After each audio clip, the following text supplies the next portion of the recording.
252. Hey, welcome to another episode of 252. This is Frank G here along with Johnny Blaze and Coolwater Kurt. Today we're going to be covering a sad topic, but it's actually a happy topic if you go through the whole thing. You know, celebrating the life and times of the man that was Stan Lee, or Stanley Martin Lieber. Who wants to start off the Stan Lee retrospective here?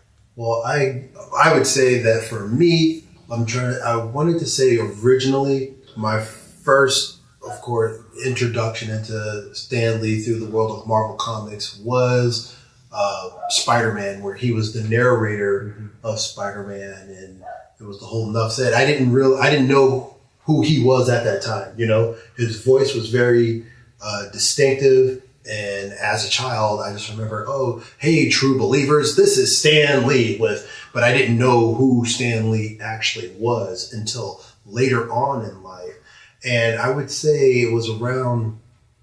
Because I used to also watch the Incredible Hulk TV show. Oh, yeah, like a lot of us did. That was a great show. And I want to say, I'm not 100%, but I think maybe Stan Lee's first cameo appearance was in the TV movie, the Trial of the Incredible Hulk. I never saw the TV movies, but I did watch the series with them. Yeah. I love that series. I did too. I'm not sure how it holds up, but when I was a kid watching it, to watch Bill, Bill Bixby, he was amazing. The only problem that show's just got one flaw. Almost every episode, except maybe one or two, ends exactly the same way. Turns into the Hulk, beats everybody up, runs away. It's called episodic television. They had a formula, and they went with it. And they went with it. And one of the best episodes I ever saw was in the end. He turned to the Hulk. He was strapped on this island, and he couldn't get it. He couldn't get away. And the guy who owned the island was a hunter. He was hunting Bill Bixby, and right before the credits, he shouts up. He goes, "Hey!" He comes up David. He says, "Hey, David! I saw that amazing creature you changed into. I'm going to love this." And he's going to hunt him. And it was a two-parter. It's a cliffhanger. That was one of my favorite episodes. That's one of the few where he didn't turn into the Hulk, destroy everything, and run away.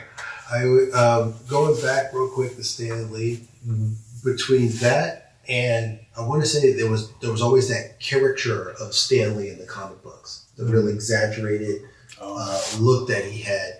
So that's all it was. So for a long time, I didn't think I really knew Stan Lee was a real person. Yeah. And where he was in the Marvel Comics. And I had to get a lot of history once I got with, when like Frank and Ralphie actually educated me on Stan Lee later on. So, but I do remember that his voice, that Stan Lee. Excelsior.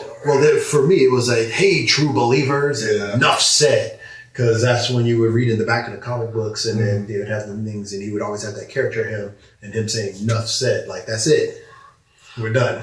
Well, my first memory the earliest memory I remember hearing about Stan Lee was in the Marvel Fun Book. I don't know if you ever saw that. When did you see that, Frank? The Marvel Fun Book? Yeah, I remember that. It was games and activities, and one of them was a puzzle. 70s. Yeah, mid-70s. It was a puzzle, and you had to figure out who the two characters were. And one of them was Stan Lee. And that was I was like, who is Stan Lee? Why do they keep talking about him? And then, like you, I saw the ads in the comics on the editor's page. You see Stan Lee, and later it was Jim Shooter. But it was. I remember. Do you remember Pizzazz magazine? It was Marvel's magazine for kids, kind of around that time. That was like published by Stan Lee, and it had him in there as well. And Crazy also, Marvel's version of Mad. Crazy. So his name would show up, and of course every comic said Stan Lee Presents, or and when he wasn't writing them, they still say that today. Actually, Stan Lee Presents, Uncanny X-Men or whatever. I also remember the cartoon. Like he narrated the Hulk too. He did Spider-Man, the Hulk, and I loved his voice. He had a great voice. Yeah, I feel like he was the for lack of a better phrase, he was the first rock star in the world of comic books. And I remember watching certain documentaries and things, and even interviews where when he first started out, he was embarrassed to say, like, he would be at his wife at social events, and he would actually be embarrassed to say what he did for a living. He would say, "Oh, I'm in the publishing business," or I'm a writer, you know. Well, he dates back early in the Timely.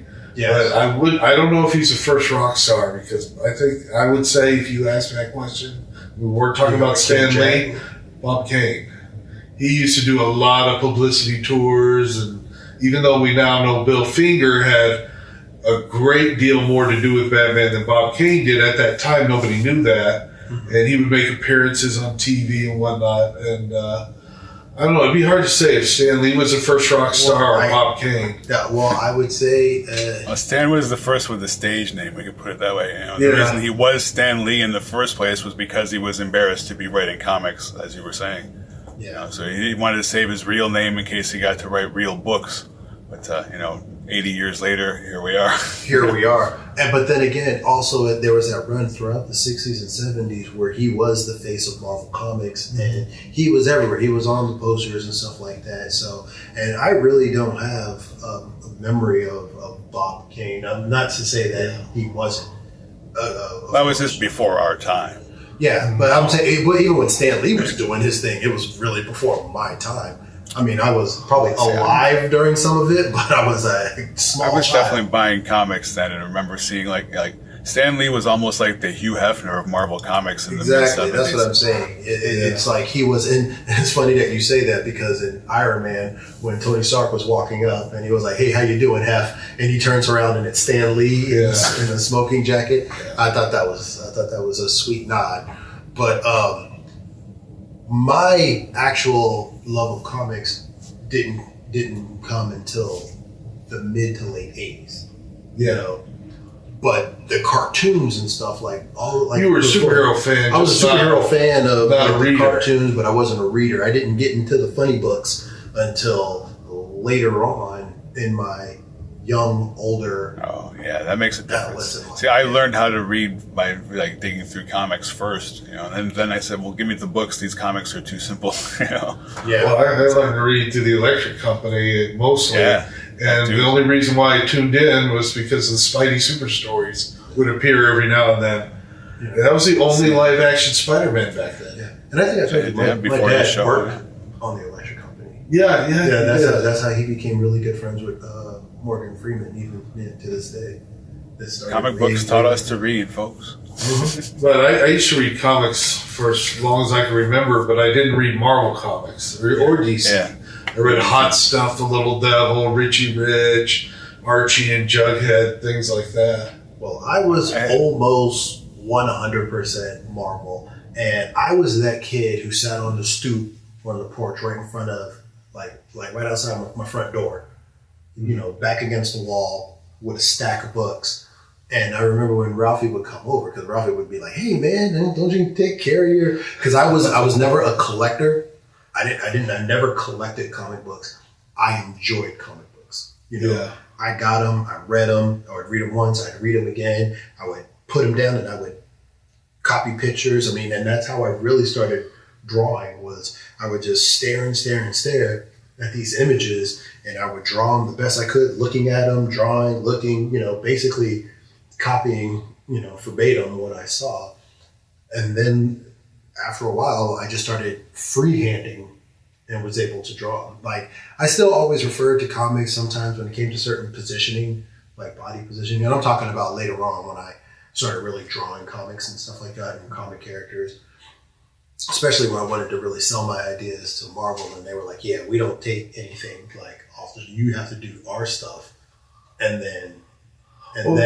Well, Marvel was famous for the trial book. If you wanted a shot at Marvel, you filled out the trial book. Yes, you could mail it to them. Yes, I remember. And they took that seriously. I don't think they ever found anybody. They did. Mark Bagley came from. There you go. Marvel trial book.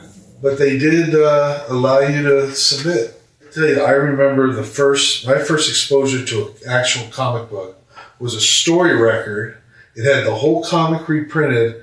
It was Captain America and the Falcon, and the Phoenix shall arise. And I must have listened to that. It's got the pages you turn as you're listening to the record. Yeah. I must have listened to that thing 1,000 times.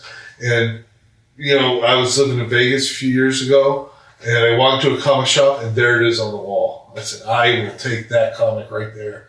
So I actually have the actual comic, though that was what I had as a kid. But I went berserk for comics after I got that story. Yeah. Well, those things were great. I had a bunch of those. Oh, so did I. That's where I learned about Batman and Man-Bat for the first time. And I didn't think it was Captain America or Spider-Man. I was allowed to buy the records, the book and records that were Marvel, but never the actual comics because my dad was like DC, until he dies. Pretty one of those guys. No Marvel comics ever, and don't you be buying that Heathcliff thing either. It must be Batman, Superman, or Justice League, or I'm not giving you 50 cents. I want to dial it back to Stan Lee real quick. There was something by doing in preparing for the show. I had stumbled across something that I never knew before. That while doing his time in the service, Stan Lee also what was it? He also did some writing for like training. Was it training films or training procedures? And with Dr. Seuss, but it was like Dr. Seuss's real name. It's Theodore Geisel. Yes. Geisel. And I did not know. And there was actually a couple of other people like the guy. It wasn't when he was doing like those racist caricature cartoons, was it? Hopefully Stan wasn't involved in that. Yeah, I don't know about that, but it was just like he had wrote training films for the Army. Oh, okay, and right. This sure. was, I think they were in Jersey or something like that, or Queens. One of there was like one of those two, and they were just doing these training videos and they were writing stuff for it. And it's funny when you think about the company that he was with at that time, And like you said, when you go back to Timely Comics, like he did Captain America. He did a text story. That was his very first work in comic books. I saw it reprinted, and I used to be a big Captain America fan, and I saw it reprinted again in one of the Captain Americas, and it told a little story. This is Stan Lee's first. Oh, that in there. And then it was small type, but it was only about a page long, and it was just an interesting story about Captain America. But that was his first introduction to comics. Way back when. He had such a hyperbolic way of speaking that every single thing was the most important thing ever. So it seemed like he would be great for writing a training video. Yeah. Especially for an Army thing where he was already doing Captain America on top of it. So yeah. Well, think about that little skill that he had and the millions and millions of children who are now true believers and have Did you just like subconsciously tie Stan Lee to The Rock? The millions and millions? I did. The Rock does kind of speak like Stan Lee when you get down to it. When you get back to the brass tacks of it and think of who The Rock is, he's nothing but a real life superhero, He's built his body and everything to be the thing that he used to love when he was a child. And now he finally gets to play one. Or at least a supervillain. What was the other thing? Oh, that they were, Stan Lee was responsible for kind of going against the Comics Code Authority when they wanted him to do that anti-drug thing. Because what was that story? It was Spider-Man. It was 2 issues, anti-drug issues. Yeah. The Department of Health approached them and said, they didn't even ask. They just walked in or sent him a letter. They were saying, we want an anti-drug issue and we want it in Spider-Man. Yeah. And then he was like, why? And then they explained why the drugs were running rampant through the schools. And Spider-Man was the number 1 superhero. So that's why they approached him. This was the early 70s. Yeah. And they said they had a meeting. They decided to do it. All the bigwigs at Marvel, they decided to do it. And I don't think he defied the Comics Code Authority because the Comics Code Authority knew they were doing it, and they never submitted those issues to the CCA. So those Spider-Man issues are the very first comic not to have the CCA seal on the cover. Everyone survived. And then DC turned around and did it. The world didn't My come ward! to an end. He's on the horse. I know. I gotta say that's pretty hardcore, man. DC went dark and hard. He's injecting on the cover. My goodness, Speedy, you. Yeah, Speedy. The little drug hound. Stan Lee also was before even between the superhero stuff and the early Captain America stuff. He had newspaper strips. He was doing funny things. He was doing like Millie the Model. He was doing like the romance comics and stuff like that, and stuff with Dan DeCarlo that was kind of like prototype Archie. So he had all that other stuff going on as well. So it wasn't just the superhero thing that he had the skill with. He could do a range of things. Yeah, I feel like he was trying to corner all markets, try to, spin galley. And I remember, God, what was it on? I want to give the credit to the right source. I want to say it was like the History of Comics or something like that. And he was talking to that, he had bad blood with Jack Kirby for years and years and years. And I think hopefully I'm not getting this wrong, but I guess Jack was on his deathbed or something like that, and but before that, I think it was at a dinner party or something that they went to, and he kind of saw Jack across the room and decided to go over to him, speak to him, and kind of bury the hatchet. And if I'm not mistaken, I could be completely wrong here, but it was Jack was always like a quiet guy and always kind of like let his work do the talking for him, where Stan Lee was out in the open, constantly promoting. And I think it was just so many people thought Stan Lee was the creator of everything. Jack wasn't getting his due. Yeah. And I think that's where he wasn't going to say it himself, but I think he wanted, and I could be misunderstanding because this was a while ago, but Jack really wanted Stan to, not that he was going to say it himself, but wanted Stan to say, I'm not creating this all by myself. Yeah, and I remember seeing him in cameos on TV shows where he'd say, when I created the Fantastic Four, when I created Doctor Doom, when I created Spider-Man, and he changed that to we later on. And they stopped putting created by Stan Lee, and then they started making them co-creators. But that's what pissed off Steve Ditko and pissed off Jack Kirby. Kirby left for DC and did the wonderful New Gods. Just a great comic.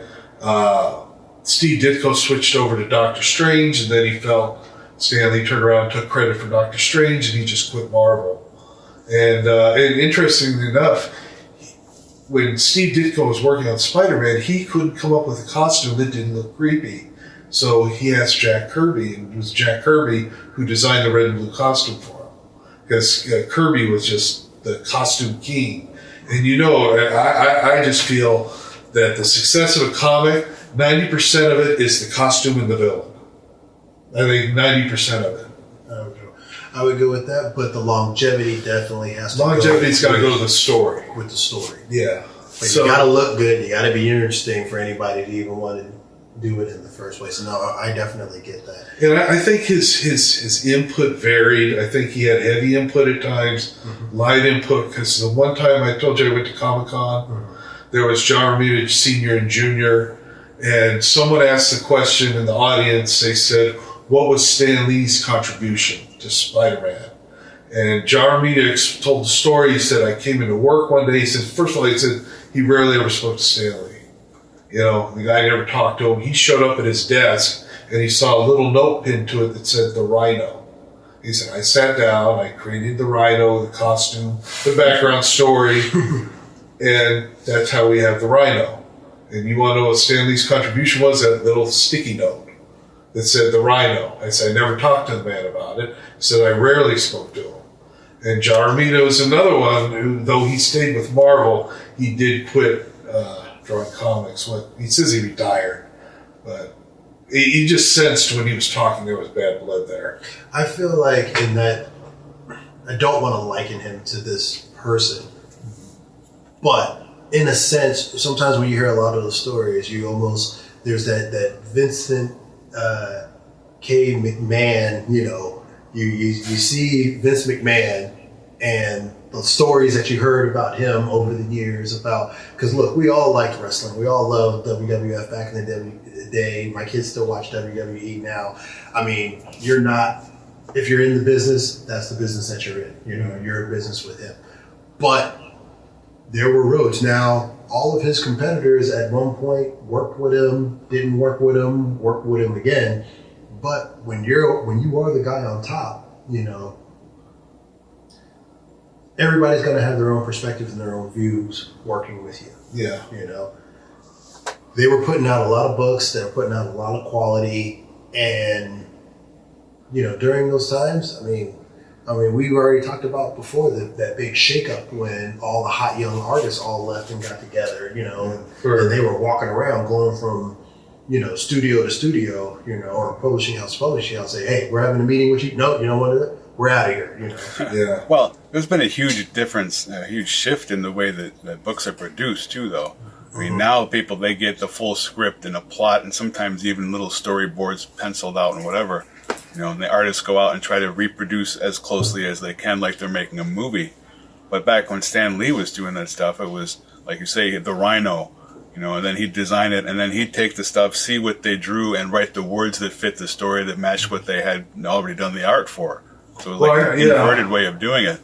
So it's like he created the idea, then they made it happen, and then he decided what was actually going on based on what they made happen. So it was definitely a collaborative thing. Yeah, it's definitely, and that's what I'm saying. It's definitely collaborative, and what you said, there was always somebody at the top. You know, there has to be a guy at the top, and Stan was that man. Now, I want to say something that is slightly dark, but when Stan Lee's wife passed away, and they've been a couple for over 50 years, something like that.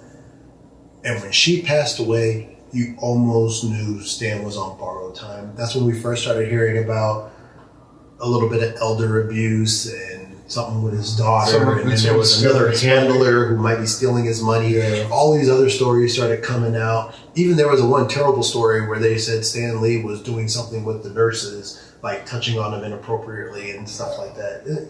All kind of things started happening. This was all post when June passed away. And even with all the hoopla going on, there's just a lot of older couples that when they go together, they say that they usually go, like, sometimes they just go over a broken heart, you know, their best friend, their partner in life is gone, and then they shortly follow them, and you kind of feel, and not to mention 95, that's a good amount of years to live. Mm-hmm. Yeah, almost 96. He was a couple weeks short. Yeah, December 28th would have been 96. But as far as the controversy with, you know, who did what, I think what I learned about comics, some artists, they really lay out, when they do the layouts, they're the ones creating the story, because they have to determine the size of the panels, the poses, all the actions going on. They even determine how much the character's saying because of the space they leave for the word balloons. Mm-hmm. But I think some artists are like that. And probably Stan Lee would leave a note on their desk and then look at their work later. But then there are other ones where he probably did write the story for them. And then they took what he wrote and sketched up. So I think it's different for different artists, because you look at guys like Frank Miller, they definitely lay out the story, even though many of his comics he did not draw. And then who did Swamp Thing? Goodness gracious. And what is his name? Who did... The Watchmen. Alan Moore. Alan Moore, that's another one. Like Frank Miller, he lays down the story, then the artist draws what they want. But I think there's both kinds of artists. The artists that create the story, do the whole layout, and then give it to whomever, Stan Lee or whomever, to fill in the words. And there are other artists that follow the story and draw what you want them to. Yeah, so I think it depends on who's got the star value. Now they go, well, we've got a star artist, so the artist like Jim Lee is going to push a book where it's going to be written to match Jim Lee's art. But other people like, oh, we like Frank Miller. We've got Frank Miller. Well, we're going to draw it to look like Frank Miller's style, you know.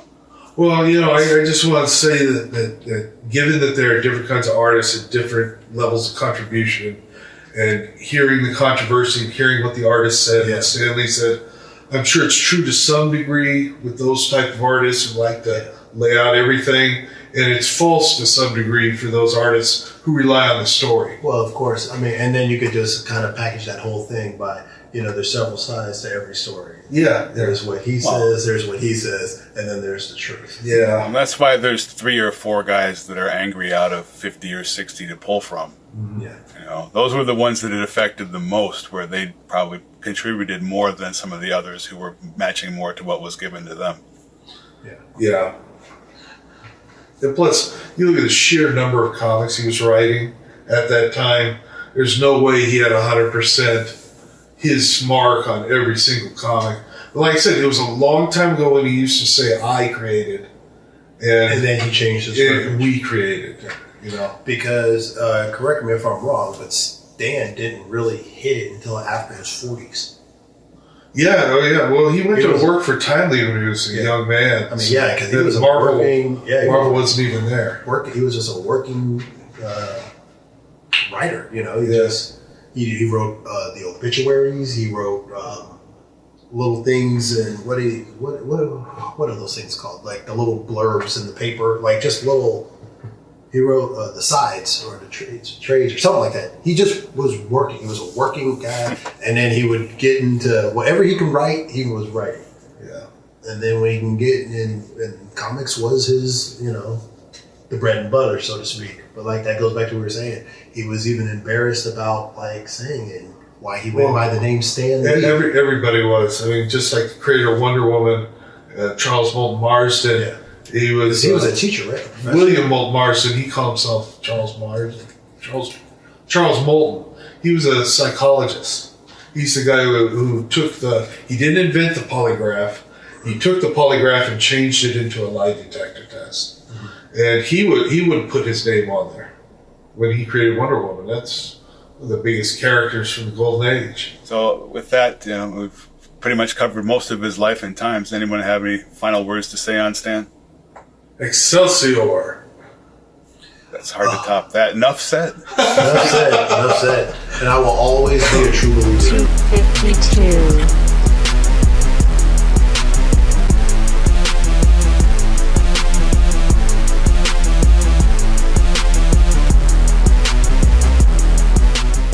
Odds on it. Pull yourself together.